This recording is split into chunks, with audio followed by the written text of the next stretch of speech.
छलकता हमरो जवनिया ए राजा। जोरदार ताली दोस्तों। छलकता हमरो जवनिया ए राजा, जैसे कि पलटी के पनिया हो कुछ बोली। रानी हम हो भर लोग पानी हो अवधानी, रानी हम हो भर लोग पानी हो अवधानी।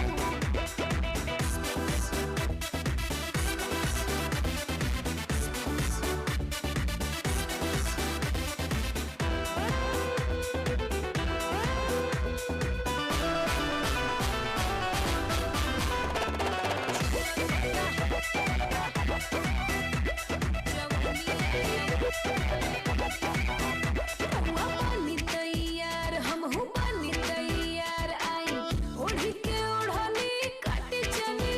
कल जवन करे मन सब रहु रे बधन राजा, कहीं से हम ई जो गइले बनी।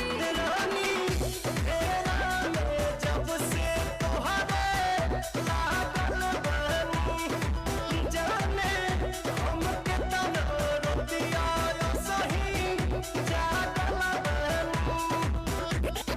रहुएला राजा हम त खतिया बिछवनी, देखी लगा के मच्छरदनिया हो चली चली। रानी हम हो भर लोग पानी हो अवधानी, रानी हम हो भर लोग पानी हो अवधानी।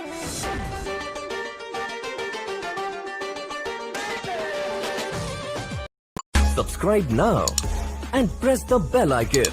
Never miss an update.